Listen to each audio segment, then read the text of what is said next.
SportsCenter still rolling, but not the case for Joel Embiid. They were without the Sixers with the big fella for game 2 against the Knicks, but somehow this one wound up way more competitive. 6:30 left in the fourth quarter. It's a 3-point game. Josh Hart makes it a 6-point game. A minute later, we're still locked up at 99, and this is where Jalen Brunson decides to go to work. Pull-up game proper. Middies are free. Knicks back up 2. 4 minutes to go. It's a 2-point game. Tyrese Maxey with a good look. It does not go. The Knicks just always so relentless on the boards, and then we go to the other end. Brunson putting poor Dominique Barlow in the cycle. Mid-ranger falls. Next Sixers possession. VJ Edgecombe can't get it to fall either. It's like a lid is on the rim for Philly at this point, and the Garden's going crazy, especially when Mikal Bridges hits a step-back jumper like that. 6-point game at that point, 34 seconds left. One more chance for Philly. It's Paul George heaving something up from 27 feet. It touches nothing. Knicks win game 2, 108-102. Big body Brunson on how they got it done in the clutch post-game. Most importantly, just staying poised, staying composed. Just figuring out just one play at a time, one step at a time, and not looking too far ahead. And when they make it faster, when they go up one or we take the lead back, just focusing and paying attention to the details, and just find a way how to just make the next play on the other side of the ball. It's just us executing, being disciplined, finding a way to get a gritty win. Something that, for better or for worse, hasn't been in our cards the last 4 games. But, this showed a lot about our locker room and our team. I mean, we play good enough defense to win that game, especially in the fourth. But, again, hold them to 19 in the fourth. You got to hope you can score more than 20 in a quarter. We now welcome in Michael Wilbon from Madison Square Garden. Wilbon, you had a front row seat to the action tonight, back and forth battle, an uncharacteristically close game for the Knicks. But what was the key for New York's ability to get the win down the stretch?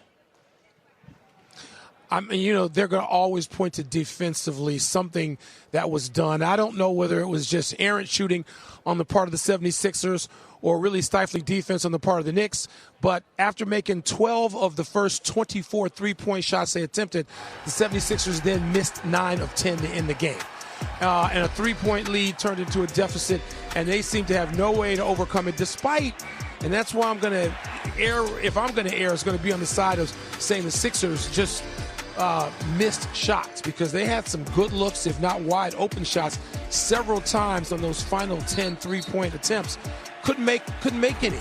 And that was the game in one that was tied 25 times and one that and had 14 lead changes. So it was back and forth. It was everything that the Sixers could have wanted to stay in this game without Joel Embiid, but ultimately could not hit enough shots down the stretch to close it. Right, and as you mentioned, credit to Philly, no Joel Embiid, and still kept it this close.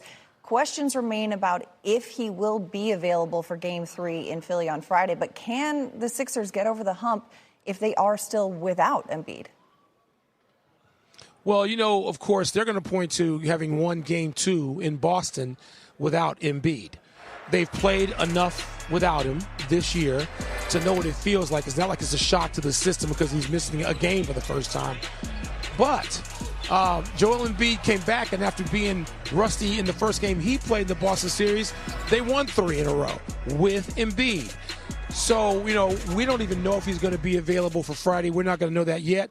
Who knows how long, whether that'll go to a game-time decision or whether they'll figure out something with the training staff in the next day or so as this series moves to Philadelphia.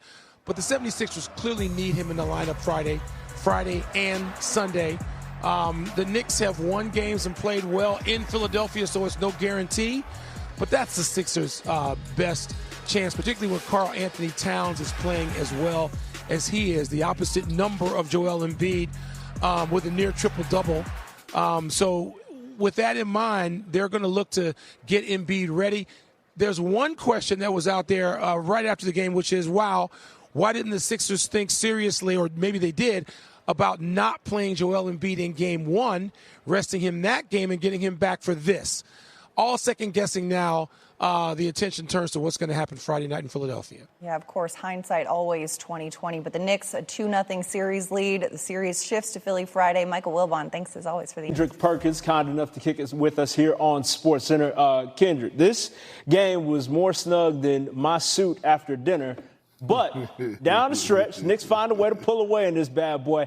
Who are you stamping as the man responsible for them being able to get this win? Well, look, we know what Big Body Brunson is capable of doing, right? One of the best closers in the game. And he had his moments. Karl Anthony Towns been huge defensively, but I got to show a lot of love to OG Anunoby. He's been spectacular all throughout this postseason and in this game tonight. He did it. He got it done on both ends of the floor. Been knocking down his three, showing his versatility, being a hell of a slasher off the ball that has opened up the offense for the New York Knicks. And defensively, he allowed the New York Knicks to go small, and when Karl Anthony Towns was in foul trouble in the second half and played the center position. OG Anunoby is the most important player on the New York Knicks far as their success and where they're trying to go. And if he continues to play at this level, there's nothing that's going to stop the Knicks from winning this series and advancing or getting out of the Eastern Conference. I mean, as close as this game was, Perk, it's also important to note that the Sixers were without Joel Embiid, and it seemed like they just ran out of gas in this game.